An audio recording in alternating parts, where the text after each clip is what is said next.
அண்டமாய் அவனியாகி அரியோனா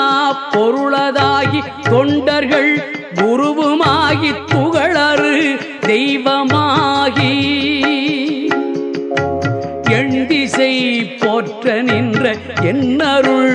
ஈசனான தென்திரள் சரவணத்தான் தினமும் என் சிரசை காக்க